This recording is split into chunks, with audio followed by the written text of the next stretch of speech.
edition of Hawk's Nest News. For this edition, we followed up with students about their trip to DC.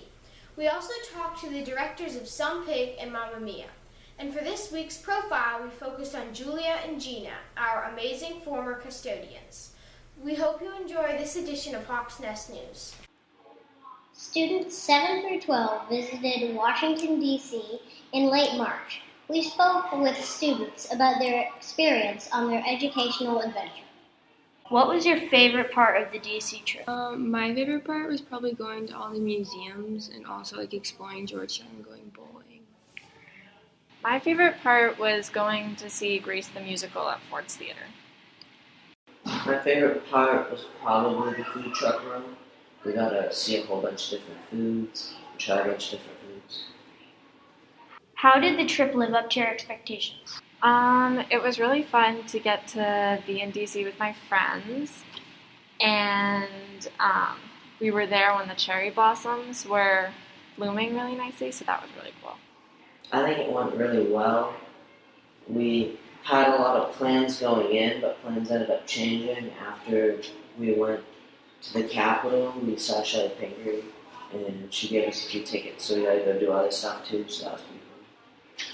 How long was the bus ride and what did you do on the bus? Probably 7 or 8 hours combined, and we watched a lot of movies, and I played on my phone a little bit and napped. We watched movies and we did some schoolwork. I actually went to a Zoom class when we were on the bus ride, which was hard. But I slept a lot of the bus ride. It was really long, probably 8 hours or something.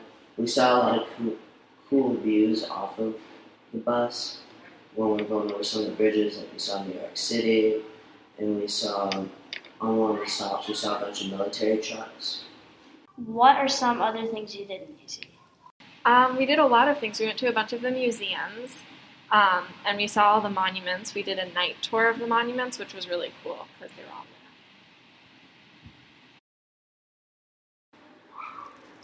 We got to tour the Spy Museum, and that was pretty cool. You went through, and it was kind of like a game because you got a card and it tracked your progress. You went through and did a whole bunch of activities. And we got to explore a lot of the monuments on our own. What inspired you to make the Tumblr show? Before we went, we got to pick out what we wanted to do. So we had to make a small museum to exhibit. And I picked the food truck row because it seemed interesting because it had a bunch of different foods. When we actually got there, though, there's a lot of different foods, but a lot of the trucks repeated the same type of food. So there's probably 5 ice cream trucks throughout the whole place.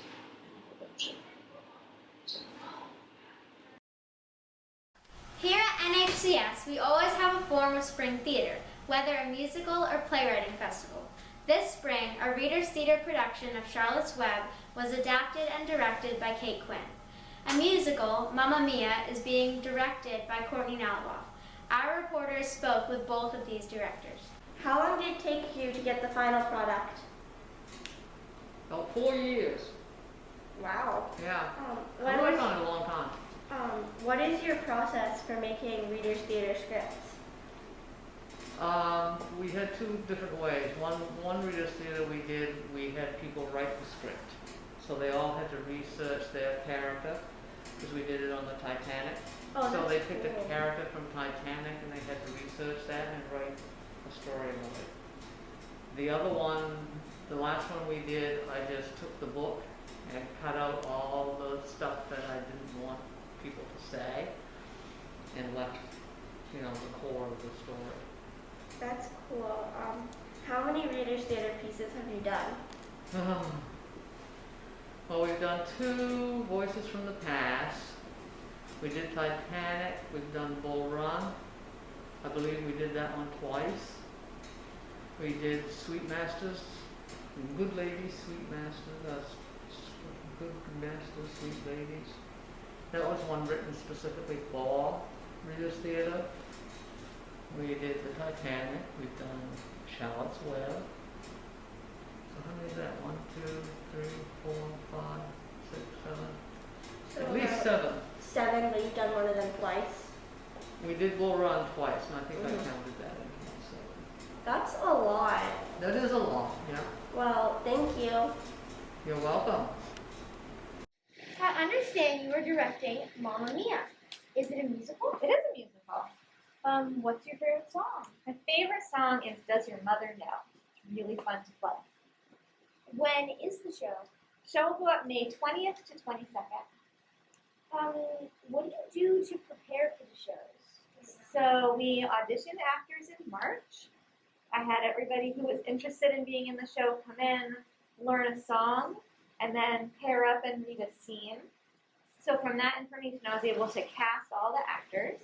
We have actors from teenagers all the way up through adults, and we have a youth ensemble, which I specifically created for the show because there were some younger kids who were interested in being in it.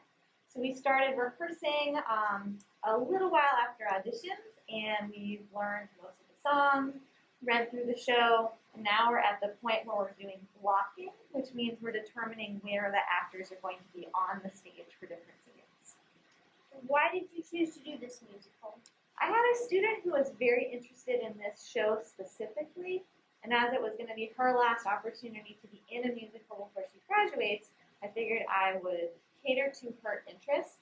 But I also love the music of ABBA, which is really featured in the show. It's called a jukebox musical featuring the music of ABBA. So I thought it would be really fun for the community, and we've had great turnout. How many cast members are there? Well, I have to think. There are 6 youth ensemble members, and I think there are 5 adult ensemble members. So that brings us up to 11. And then there are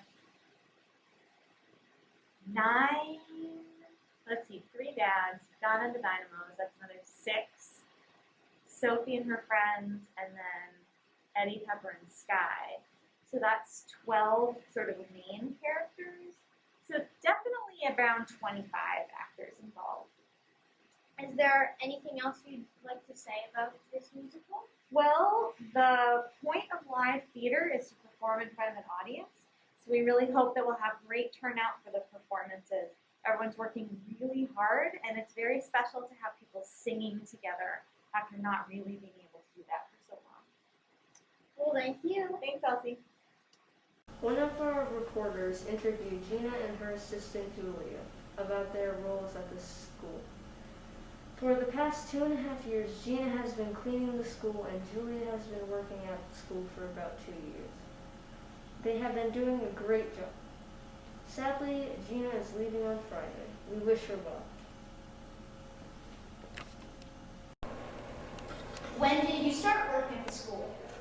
I started in June of 2019, so almost 3 years ago. When did you start? I started working here about 2 years ago. What other jobs do you do like around the school other than cleaning? Let's see, I help with hot lunch, I help in the projects building, which is mostly cleaning. I have gone to the dump before. A lot of cleaning, but definitely organizing as well. Stuff like that, I guess I could say. Do you do anything else around here? I'm a substitute teacher as well, so I've subbed for like Laura, I've subbed for the 3rd grade before. Same with me, yeah, I've subbed a lot. Do you have any other jobs outside of the school? I work at Nebo, the Landing, I spring clean a lot of people's houses.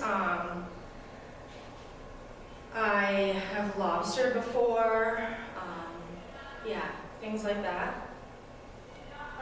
You? Yes, I also housekeep at Nebo, and I spring clean houses as well. What challenges do you face with cleaning sometimes at school? So many. Yeah, a lot. I mean, it's just wanting to vacuum the whole school every day for me. Half the time I'm doing it, or over half the time. Now I'm thankful that I have Julia as help, but it's hard to vacuum the entire school every day. It's one thing to wipe everything down in the bathrooms. There's also 16 bathrooms, if you count. But yeah, it's a lot. The challenges that I face is me and the vacuum. Is there any part in particular that you like? I love interacting with students and interacting with staff. I love that everybody's always there with a smile. You always get to greet people every time you're there and every time you come. Saying hello, asking how people are. I love helping serve the hot lunch to be able to interact with kids otherwise than just walking through the hall. But even then, I get to see everybody and everybody's always very nice to me. Hola y bienvenidos al Hawks Nest News, the weather en español. Vacation week is looking blah. Está nublado, that is. El sábado llueve y hace viento. El domingo está nublado. El lunes hace sol. Hooray! Pero el martes llueve otra vez. El miércoles, jueves, viernes y sábado está nublado. As mentioned, blah. At least we'll see highs of 50 degrees. Hasta luego! Because of conflict, children all over the world have to go through difficult experiences, like leaving home and school. Tens of millions of children all over the world are displaced. Donating to charities like Save the Children can help provide essential humanitarian aid like food, education, and protection to these children. There is a global refugee crisis. By the end of 2020, over 33 million children were displaced due to conflict, disease, and natural disasters. In the first half of 2021, over 84 million refugees were forcibly displaced. Save the Children is a non-profit organization that donates 85% of funds to programs that ensure humanitarian aid to refugee children in places such as Ukraine, Myanmar, Syria, Venezuela, and Yemen. Save the Children can also travel anywhere in the world within 72 hours. Please consider donating to Save the Children. These past couple of weeks have been very eventful, and we hope you enjoyed this broadcast of Hawks Nest News.